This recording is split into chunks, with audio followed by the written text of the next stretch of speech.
Bem-vindos ao Tranquilamente, um espaço que nós vamos conversar de uma maneira leve e profunda sobre comportamento, emoções e bem-estar.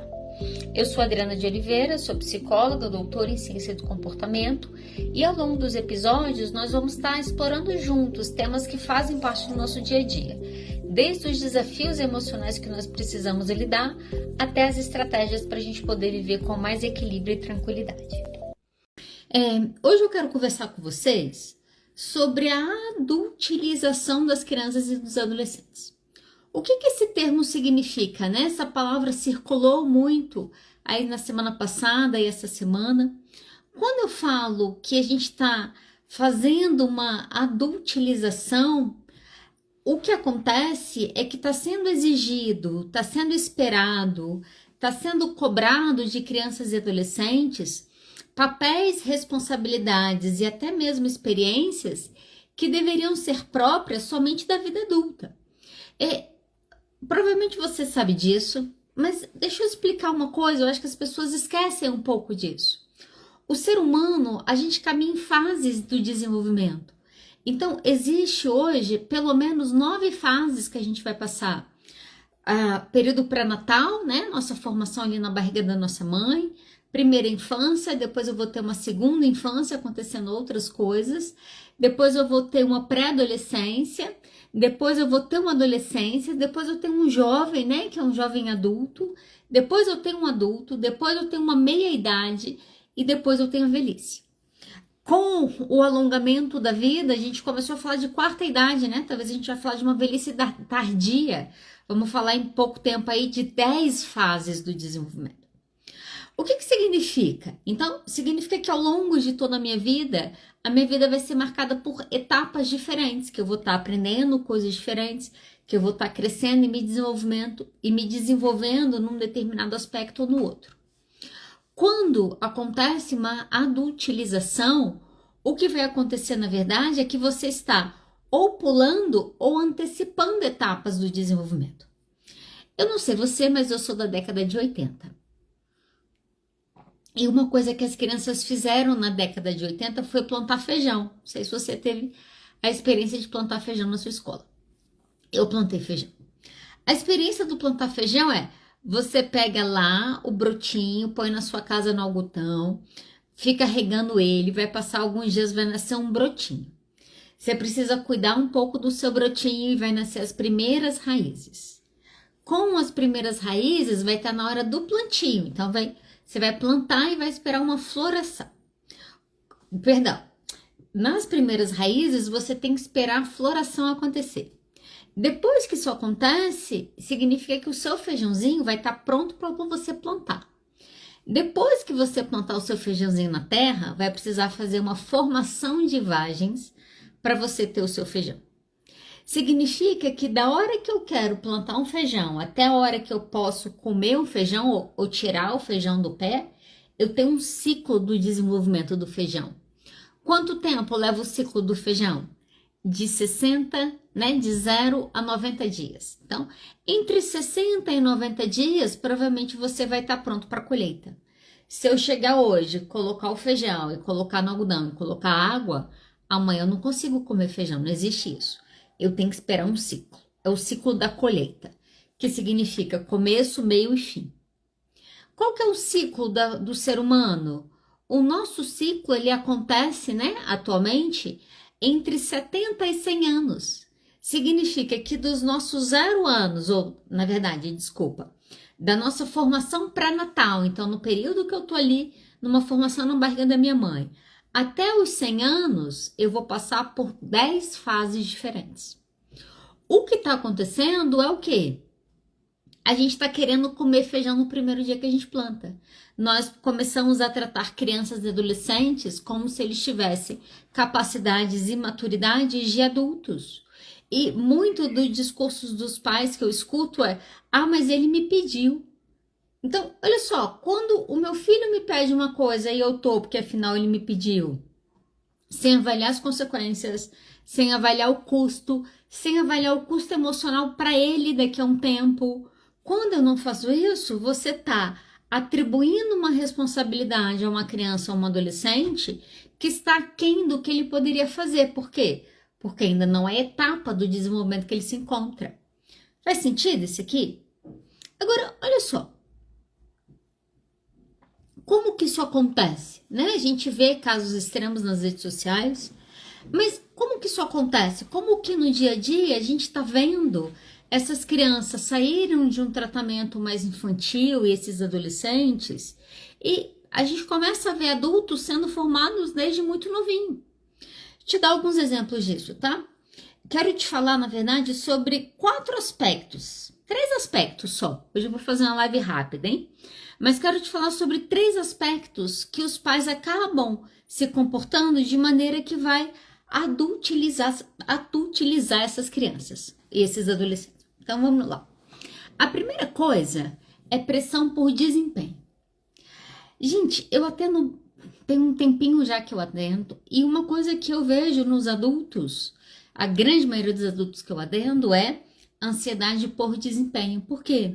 Porque eles aprenderam na vida deles que eles seriam amados e que tudo daria certo enquanto eles estivessem desempenhando. Você pega um adulto hoje, você vai conversar com ele. Hoje eu tive uma breve conversa de elevador que foi: oi, quanto tempo, como você tá? Ah, tô bem, tô na correria, muito trabalho, e você? Eu, na hora, deu vontade de responder: ah, tô na correria também, muito trabalho. Porque olha só, a sociedade do desempenho, que a gente tem prazer de dizer que a gente está corrido porque a gente tem muito trabalho, esse é o discurso dos adultos hoje. O problema é que quando essa pressão do desempenho começa a acontecer lá na infância, como que a gente vai ver isso? Agenda cheia, então o menino estuda, ele tem que fazer atletismo, ele tem que fazer não sei o que lá, ele tem que gravar vídeo, ele tem que ser um influencer. A gente começa a ver as crianças que chegariam da escola, ia ver TV, ia comer, ia dormir, ia brincar, ia esquecer de fazer a tarefa. Agora eles não têm tempo para isso, por quê? Porque a agenda deles está completamente lotada. Esses dias eu fui atender uma pessoa, um adolescente, teve um piripaque, vamos dizer assim, teve uma crise, e aí vem para terapia. E logo no início do atendimento, uma das coisas que eu fiz é: deixa eu entender um pouco como que é a sua rotina. E ele foi me contando, eu fui perguntando dia por dia. Segunda de manhã, segunda à tarde, segunda à noite, não sei o que, e tal. Sábado, domingo, papapá.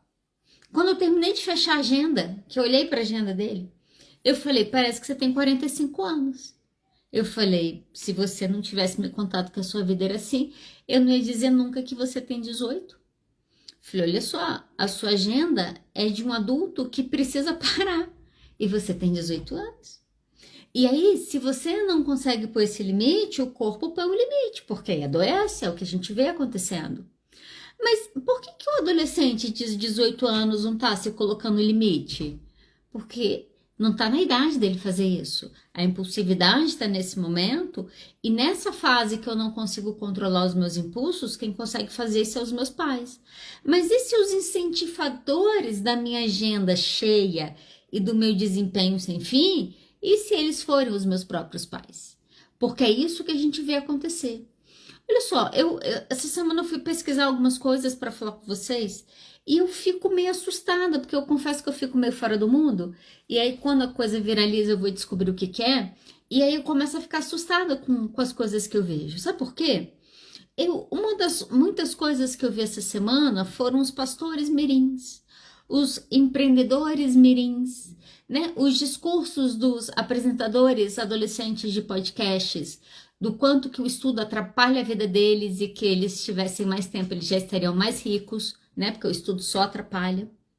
E entre essa confusão inteira de coisas, para vocês terem noção, uma das coisas que eu ouvi, porque aí aparecem críticas e aparecem pessoas defendendo, né? E nessa crítica dos pastores mirins e tal, uma das coisas que uma pessoa falou foi, né, defendendo esse padrão de comportamento, do desempenho já na infância, foi que Jesus pregava. Eu vi uma pessoa falando isso. Ah, não, porque Jesus pregava, Jesus tinha 12 anos, Jesus pregava. Gente, eu fiquei até curiosa, eu parei para pesquisar, fui pesquisar na Bíblia essa história. E de fato, se você pega na Bíblia, tem uma história lá que você encontra Jesus aos 12 anos pregando no templo. Devia até ter trago o trecho todo para você. Mas é interessante porque Jesus se perde da carreata que ele tá com a família dele. Os pais ficam dias procurando ele, porque ele some, ou um tempo lá procurando eles. E encontra Jesus no templo. Imagina, Jesus 12 anos, imagina uma criança de 12 anos, pregando no templo para um monte de homem. Os pais dele olham aquilo e falam, pô, Jesus, a gente ficou preocupado, o que você fez? Por que você fugiu da gente? Jesus falou, eu tô aqui cuidando das coisas do meu pai, vocês, meros humanos mortais, vocês não conseguem entender o que é isso. E sabe como que a cena termina nessa história? Maria reclama, Jesus dá uma resposta atravessada e Jesus vira as costas e vai embora com Maria e José para sua casinha. Depois disso, sabe quando que a gente vai ouvir de Jesus? Aos 30 anos. Sabe o que é interessante? Porque as pessoas fazem recortes bíblicos para justificar comportamento sem ver dentro do próprio contexto que ele continuou sendo um adolescente naquele momento. Por que isso é importante, gente? Porque se eu começo a falar para o meu filho de 5 anos que ele tem que ser um pregador na internet, que ele tem que ser um influencer, que ele tem que jogar e gravar vídeo mesmo, e eu coloco uma agenda cheia de compromisso, de atividade, que ele tem que fazer isso, que ele tem que fazer aquilo, e tá. Sabe quais são as consequências do desempenho já nessa etapa? Deixa eu te falar. Ansiedade, medo de errar, perfeccionistas, às vezes desenvolvem personalidades evitativas, passam a evitar porque não podem correr risco de ter fracasso. Posso te dar um número real do nosso país para você entender esse problema? 15% de todos os suicídios que acontecem no Brasil, ok? O número não é baixo. 15% de todos os suicídios que acontecem no Brasil são de crianças e adolescentes de 10 a 19 anos. A gente tem uma geração que está morrendo antes de começar a viver. Por que ela está morrendo antes de começar a viver? Porque a gente está fazendo elas começarem a trabalhar aos 6, a se preocuparem com a aparência aos 8, a estarem na moda aos 10, a estarem sensualizadas aos 12, e aí a gente não entende por que eles não estão conseguindo dar conta. Os adultos que têm essas rotinas não estão dando, mas começa a se exigir de crianças, de adolescentes, que eles tenham 40, 60, 70 horas de atividade semanal. Você está comprometendo uma etapa do desenvolvimento dessa pessoa. Ela começa a ser adulta muito antes do tempo do que ela deveria ser. Uma coisa é você querer ensinar gerenciamento financeiro para o seu filho. Outra coisa é você fazer pressão para ele estudar para aos 10 anos de idade ele está tendo que mexer na bolsa de valores. Essa é a discrepância que a gente começa a ver. Na agenda dos seus filhos, você consegue avaliar o quanto que você tem exigido desempenho ou não exigido desempenho. As crianças, os adolescentes precisam ter tempo para o ócio, tempo para não fazer nada, tempo para ir no cinema com amigos. Se a agenda é atividade, atividade, atividade, compromisso, compromisso, compromisso, tem alguma coisa errada na agenda do seu filho, ok? Segundo ponto, eu acho que esse ponto, vou te dizer que talvez ele aconteça ainda mais do que as agendas cheias. Você acaba adultilizando o seu filho quando o seu filho se torna confidente ou apoio emocional.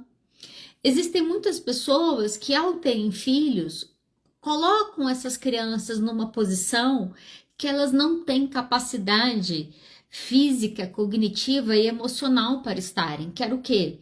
Aos 5, 6, 7 anos, 10 anos, eles se tornam ouvintes dos desabafos dos seus pais, dos seus problemas conjugais, dos seus problemas financeiros, dos problemas com os irmãos. Quando isso acontece, às vezes a gente vê até inversões de papéis em família. Como assim? Os filhos passam a ser as pessoas da casa que colocam limite nos seus pais. Os filhos passam a ser as pessoas que precisam dizer não para os seus pais, mas como quem diz não com 4 ou 5 anos de idade? E aí acabam entrando num lugar que se torna um suporte emocional. É a mãe que vira para a filha e fala: nossa, o sonho da minha vida é que você morasse aqui, eu queria cuidar de tudo de você, das mínimas coisas. E essa mãe não dá autonomia para essa filha se desenvolver, por quê? Porque emocionalmente a mãe precisa dessa filha para ela se sentir mulher, para ela sentir que ela tem validade naquela sociedade. quais são as consequências do meu filho se tornar meu confidente emocional, meu suporte emocional. É o casal que o marido viaja e a mulher coloca a criança na cama porque ela não se sente insegura aquela noite dormindo com a criança. Você está colocando o seu filho numa posição de suporte emocional para você. Isso vai gerar consequências na vida adulta. Posso te falar algumas? Essas pessoas, pode ver, analisa na sua vida.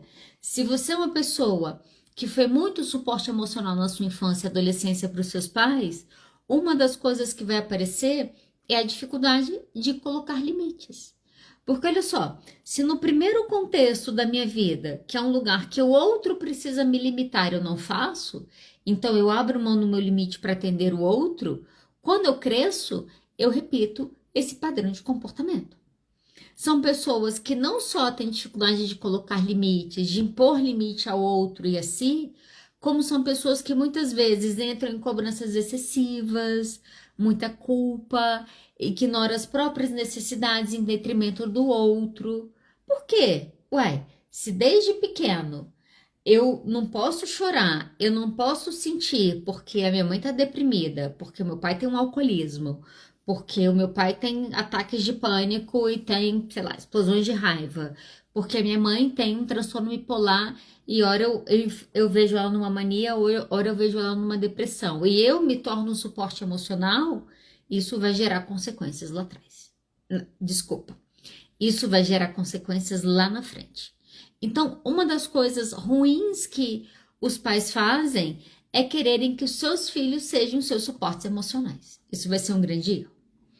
Terceira coisa, tá? Já vou caminhar para o final aqui. Terceira coisa que acontece muito nesse processo, eu acho que essa semana isso fica marcado muito na internet.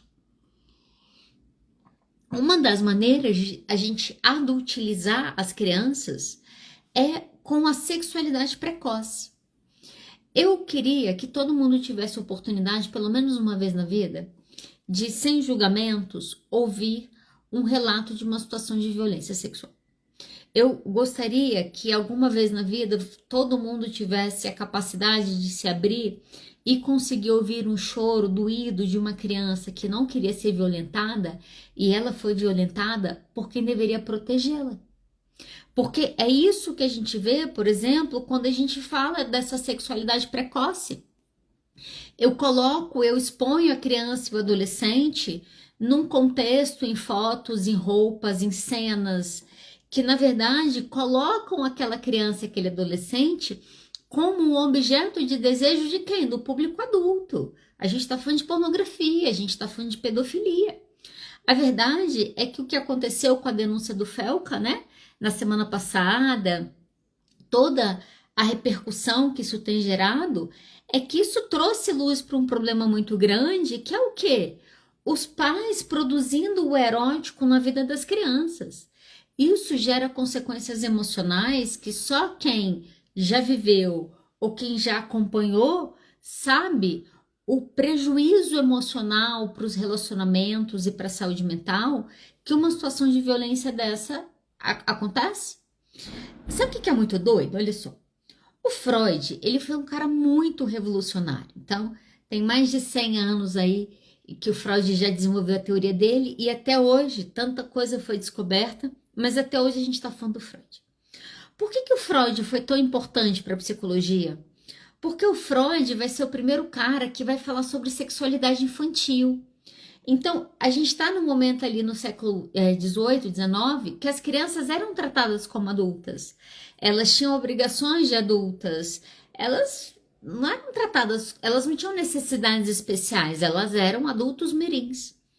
Quando Freud vai falar, tipo, não, galera, na verdade está acontecendo um processo do desenvolvimento, então tem fases aqui sexuais sendo desenvolvidas, e essas fases, o que vai acontecer é que isso vai estruturar o nosso funcionamento como adultos, a nossa relação com o mundo, a nossa relação com o outro, a nossa relação com o desejo, com o prazer, com a morte, com a vida, vai ser construída aqui nessa primeira infância.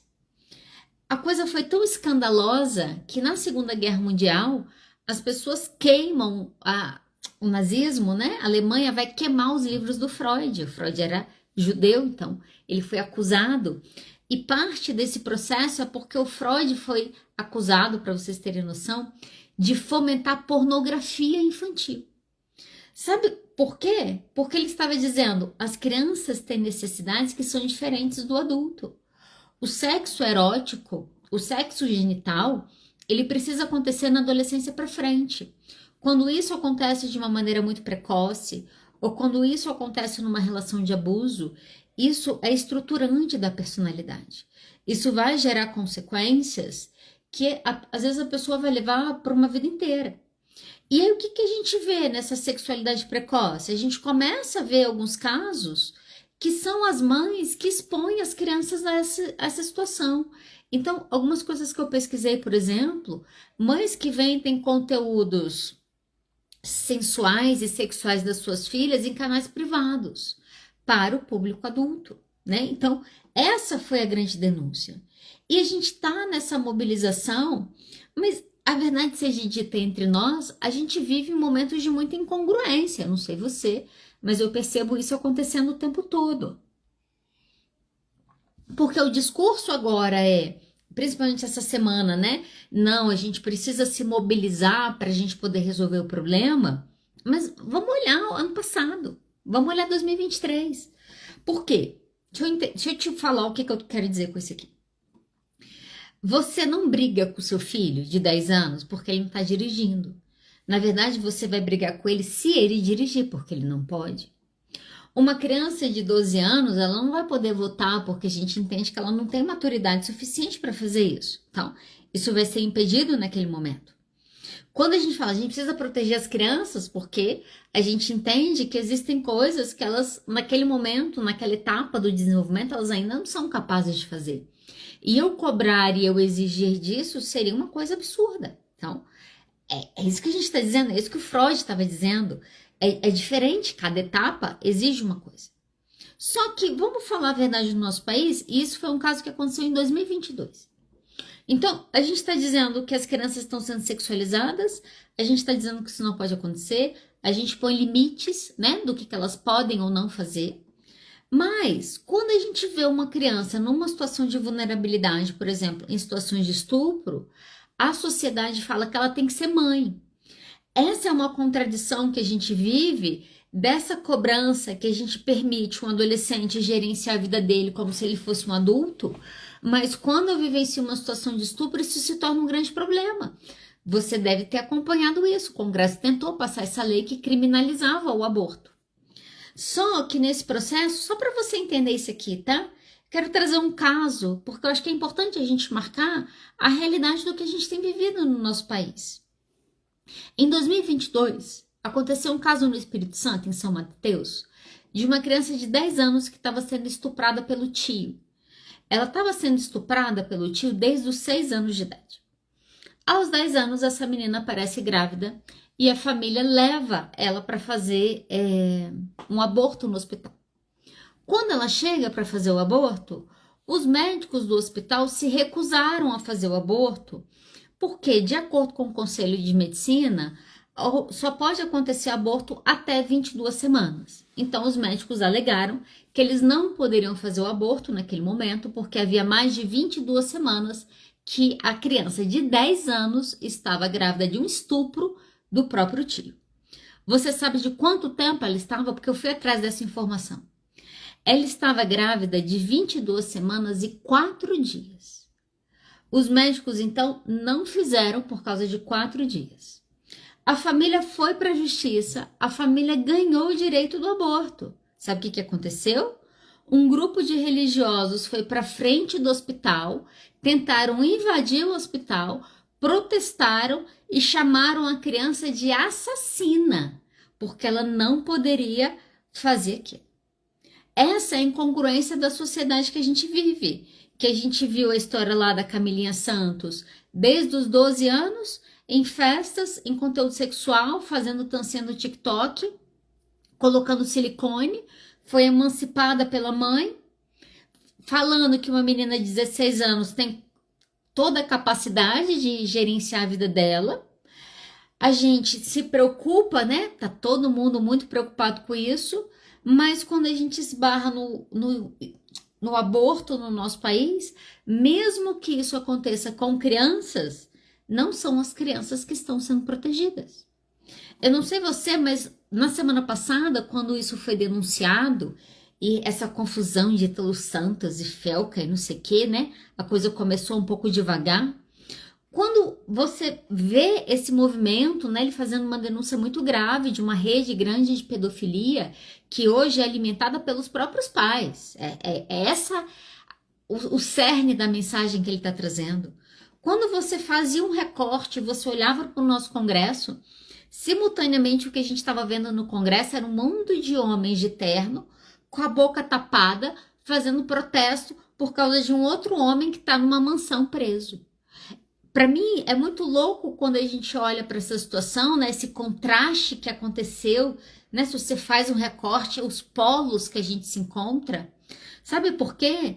Porque na teoria a família é o primeiro lugar que precisa proteger. Só que quando a proteção não vem da família ou quando é a própria família que é a violência, agora cabe ao Estado proteger. Cabe ao Estado proteger crianças e adolescentes.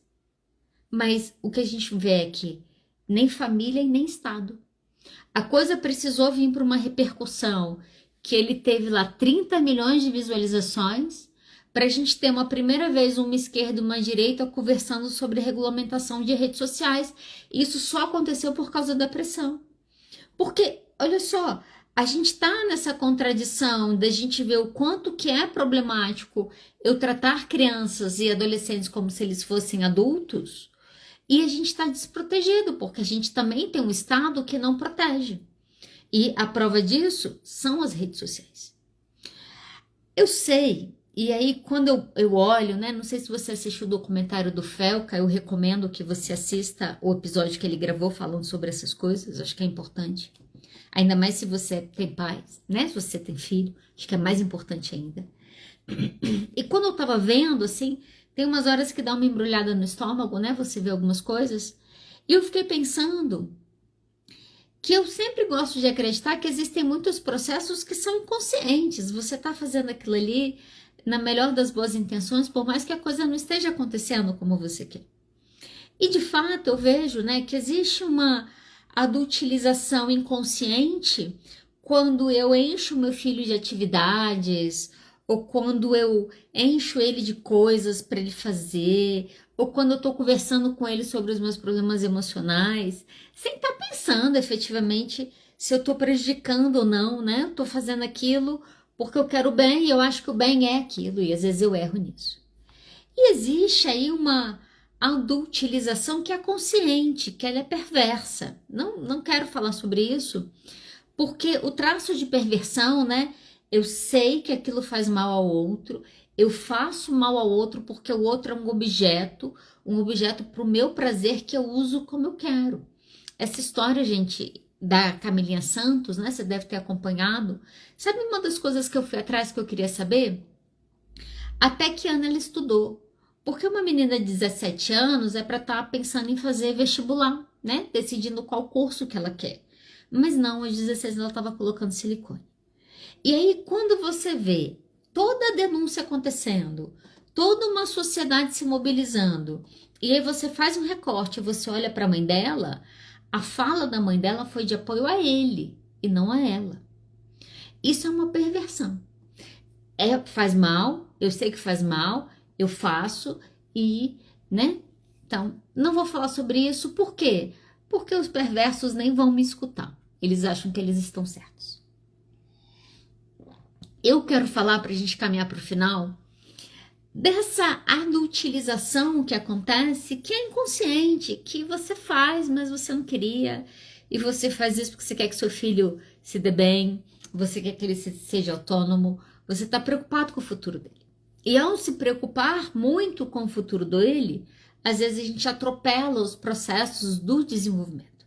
Então, eu quero te falar algumas coisas que você pode fazer ou para evitar fazer isso com seus filhos, ou mesmo para reverter, porque às vezes você pode vir para uma tomada de consciência que seu filho, né, criança, esse adolescente, ele tá com uma agenda que tá desproporcional à vida que ele precisa ter, né? Então, uma criança que tem atividade 3 turnos à noite, que começa às 7 horas, que tá parando 10, que tem compromisso sábado de manhã, que tem compromisso sábado à tarde, e que tem tanta atividade que não consegue socializar, que não consegue desenvolver relacionamentos, você tá mais comprometendo do que ajudando. E às vezes a gente faz isso sem saber que a gente está fazendo. Então, é para essas pessoas que eu quero falar, ok? Então, como que a gente evita, como que a gente reverte esses quadros, né? E a primeira coisa é respeite cada etapa do desenvolvimento. Hoje a gente está envoltos de informação e é fácil você conseguir informação para entender o que cada etapa precisa, o que cada etapa consegue. Uma das coisas quando a gente não respeita é que muitas vezes a gente não fornece para aquele outro o que ele precisa. Vou te dar um exemplo claro disso aqui. Controle de impulsos, né? Controle inibitório, que é o não, vou comer só um bombom e não vou comer a caixa inteira. Que é o não, vou assistir só um episódio, não, meu Deus, assisti 10 episódios, verei à noite, vou dormir 2 horas e amanhã eu preciso trabalhar. Esse controle de impulso, ele vai acontecer na nossa vida no final da nossa adolescência. Então, a gente sabe que essa é uma das últimas coisas que vai ser formada. Aí eu pego uma criança lá com um problema emocional, sei lá, de 12 anos, que tá numa compulsão, e o pai começa a brigar com essa criança porque ela não consegue se limitar. Porque ela não se controla. Claro que ela não se controla, ela não consegue fazer isso. E quando você não faz o controle externo, você não está respeitando a etapa do desenvolvimento. O meu irmão mais velho, ele tem TDAH. Mas, gente, ele tem do tipo que na década de 80 a gente chamava de possessão demoníaca. De tão agitado que meu irmão era. E ele detestava a escola, tadinho, né? Eu acho que uma das grandes torturas do meu irmão foi a escola. E o meu pai conta que ele, desde os 5 anos de idade, ele acordava entre 4h30 e 5 horas da manhã. Ele ia para a cama dos meus pais, ele acordava meu pai e ele falava: pai, eu vim te falar hoje que hoje eu não vou para a escola não. E meu pai falou que ele fazia isso todos os dias. Todos os dias. O que os meus pais faziam? Quando dava a hora de estar na escola, ele colocava a roupinha no meu irmão e ele levava meu irmão para a escola chorando. Por que você precisa fazer isso? Você está respeitando o tempo do desenvolvimento. Você está respeitando o momento. Aquela criança quer aquilo ali. Ok, beleza. Mas eu entendo que nesse momento não dá para ela ter. Eu entendo que se meu filho me pedir para dirigir o carro aos 10, eu não vou entregar o carro aos 10. Isso tem que valer para o carro, isso tem que valer para a saída, isso tem que valer para o celular. Por quê? Porque a gente está dando uma autonomia e uma responsabilidade para pessoas, para uma etapa da vida que ainda não consegue fazer essa administração.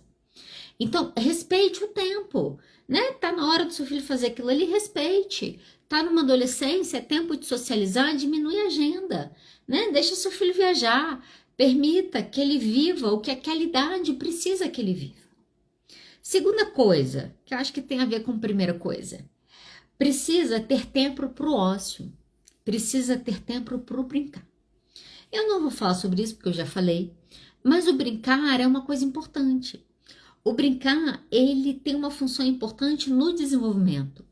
E só para vocês entenderem como que é importante, o comportamento de brincar é visto em todas as espécies.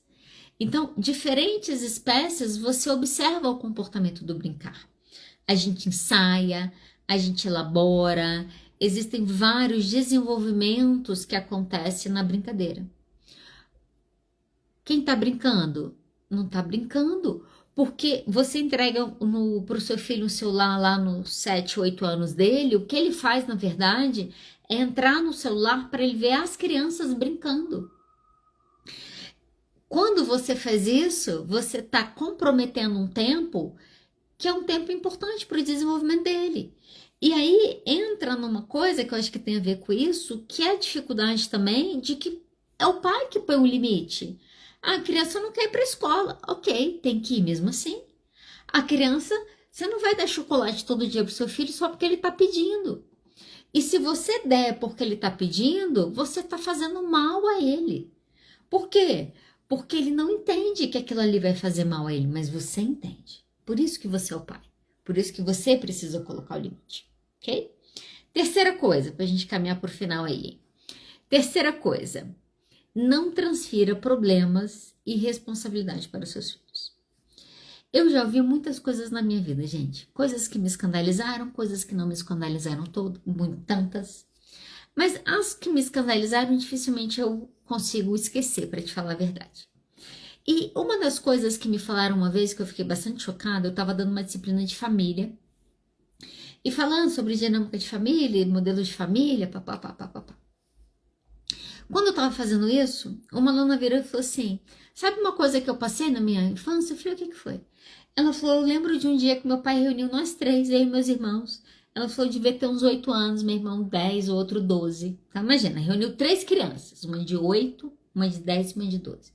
Eles falaram, eles reuniram nós três e eles nos fizeram a seguinte pergunta. Nós não estamos bem no nosso casamento, mas nós queremos saber de vocês, se vocês querem que a gente se separe ou se vocês querem que a gente fique juntos. Isso é uma violência emocional.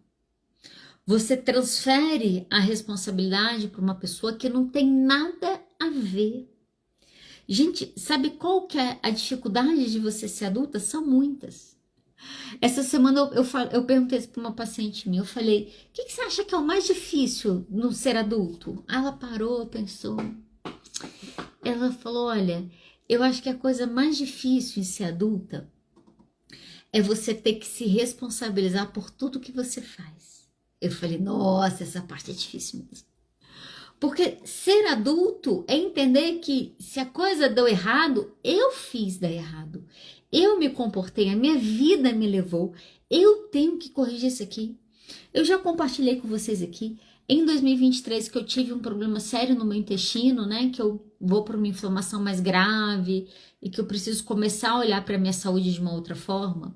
Gente, eu não xinguei Deus, eu não falei que o diabo estava me perseguindo, eu não mandei uma carta para minha mãe falando que ela tinha destruído a minha vida.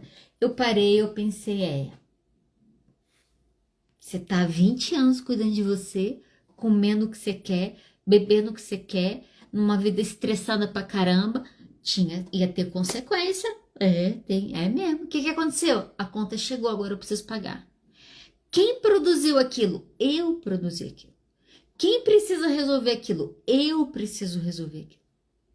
Eu preciso resolver aquilo. Qual que é a minha diferença para a criança? A criança não pode acabar produzindo um comportamento problema? Pode. Mas não é ela que é responsável por aquilo. Por quê? Porque ela não sabe. Eu já te contei essa história também, que aos 8 anos de idade eu me envolvi num acidente de trânsito com carro, que eu estava num domingo e fui levar minha filha para o hospital, que era uma boneca que eu tinha. E na brincadeira com o carro de baixa marcha, fecha marcha e nananã, o carro foi, caiu e bateu e tal.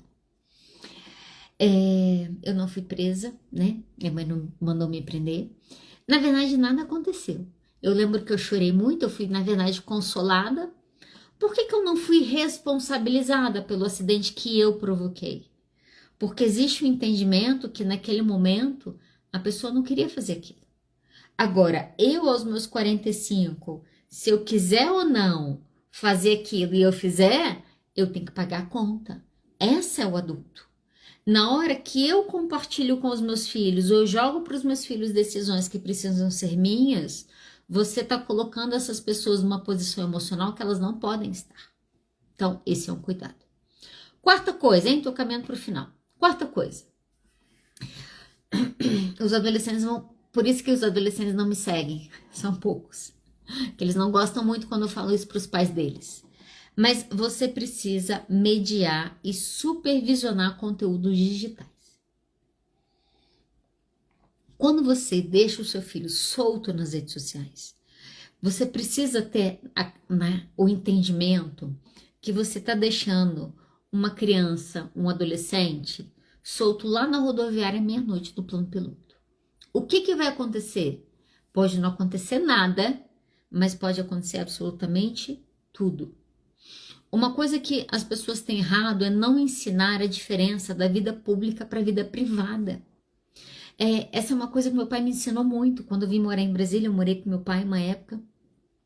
E meu pai falava muito isso. Ele falava, a sua vida privada é dentro da sua casa. Quando você sai da porta em diante, aquilo ali é uma vida pública. Tudo que você está fazendo tem alguém que está olhando. E o entendimento que as pessoas ainda não conseguiram entender, que a minha vida nas redes sociais ela é uma vida pública. As pessoas estão olhando. E eu preciso saber o que é privado e o que é público. Quando você deixa o seu filho sem controle, sem supervisão, você deixa ele num lugar que pode ser muito perigoso para ele. Eu já acompanhei casos da pessoa participar em grupo de WhatsApp que ensinava como cometer autoextermínio. Eu já acompanhei casos de grupos de WhatsApp que adolescentes participavam que estimulavam a automutilação. E isso está acontecendo dentro da sua casa, com seu filho dentro do quarto dele. Quando você não quer supervisionar porque isso dá desgaste, você está comprometendo uma coisa no processo dele que pode ter consequências piores depois. Quando eu falo isso, né? Quando eu falo, olha, tem que ter supervisão, tem que pegar celular, tem que conferir de vez em quando, né? Tem que entrar nos grupos, precisa ter as senhas, tem que fazer batidas aleatórias. Ah, mas por que eu vou fazer isso? Porque você precisa entender que não é porque eles estão nas redes sociais que eles têm maturidade para lidar com o mundo que existe dentro das redes sociais. Porque o mundo que existe aqui ainda é um mundo sem lei. As pessoas não entenderam isso. Quando a gente fala sobre regulamentar as redes sociais, é porque a gente tem um campo aqui que acontece público que hoje é faroeste. Não tem lei, você faz o que você quiser. O volume que a gente tem de haters hoje, né? Essas pessoas não falariam metade das coisas que elas falam se elas tivessem que publicar o nome delas. Isso não acontece porque nós estamos numa terra sem lei.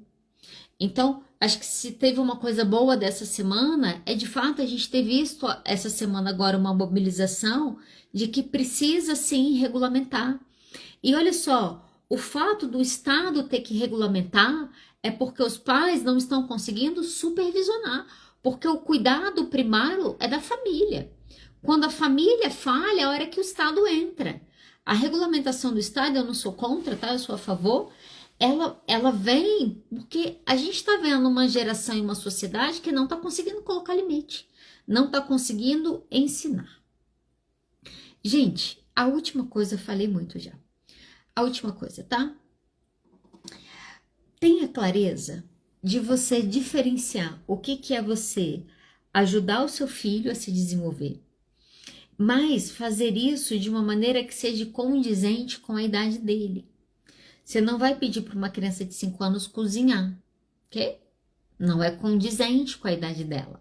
Mas você vai pedir para ela arrumar a cama? O que está acontecendo é que nós, né? Essa é uma coisa que eu vi, aí só para caminhar para o final com você. Não sei se você viu essa semana, né? Tô falando de adultilização das crianças, mas essa semana apareceu a infantilização dos adultos. Eu não sei se você viu. Então, a gente está numa onda agora que é a onda da chupeta. Então, ela chegou no Brasil. Quando a gente olha para isso, fica contraditório. É a mesma coisa, eu proibir uma criança de 10 anos de dirigir, mas eu querer obrigar uma criança de 10 anos a ser mãe e achar que ela tem capacidade de lidar com um bebê depois do estupro. Então, essa é a contradição que a gente tem. E nessa contradição, o que a gente está fazendo? Nós estamos dando responsabilidades e queremos que crianças e adolescentes tenham comportamentos que não condizem com a idade deles. Em contrapartida, nós comprometemos a não dar autonomias condizentes. Então, a gente tem pessoas que lidam com coisas que ela não tem capacidade e são poupadas das coisas que elas teriam capacidade para lidar. Essa é a dificuldade da balança que a gente começa a ver na problemática, principalmente quando a gente olha para o suicídio. É assustador a gente ter crianças de 10 a 19 anos em estatística alta de suicídio, como a gente tem no Brasil. A infância, né, como eu te falei do Freud, ela é uma etapa muito importante, porque a gente está construindo alicerces ali naquele momento que a gente vai levar para a nossa vida toda. O Winnicott ele vai defender que a tarefa mais difícil da criança é conseguir crescer sem perder a alegria de viver. E, infelizmente, quando a gente começa a ter dados estatísticos de transtornos mentais na infância, quando a gente começa a ter crianças entrando em estatísticas de suicídio, o que a gente está vendo é que a infância está sendo cada vez mais encurtada. A gente está quase num retorno ao século XVIII e XIX de ver as crianças como adultos, de tratar os adolescentes como se eles fossem pessoas extremamente responsáveis. A gente encurta a infância. O que a gente faz quando a gente encurta a infância dessas pessoas que agora, nos seus 5, 6 anos, ao invés de estarem cuidando, estão precisando cuidar muitas vezes? Ao encurtar a infância, a gente tem a consequência dos adultos, né? Quem são esses adultos? Cínicos, céticos, esperando a morte chegar. Talvez uma das coisas que eu vejo que as pessoas mais falem, né, em termos da infância, às vezes até com saudosismo, é da alegria da infância. Por que a gente perdeu a alegria da infância? Porque muitos de nós não puderam ter a infância que deveriam ter. E, às vezes, na tentativa de fazer diferente, de dar mais liberdade, a gente continua criando um cenário, né? Quando eu adultilizo essas crianças, que eu também encurto, só que agora de um outro jeito, mas continua sendo encurtado. Você precisa ter muito claro, eu quero encerrar com isso aqui, que maduro para a idade é infância encurtada. Se o discurso dos pais é no orgulho de que o filho é muito precoce e aos 12 anos ele tem muita responsabilidade, olha só, você está encurtando a infância do seu filho e do seu adolescente, ok?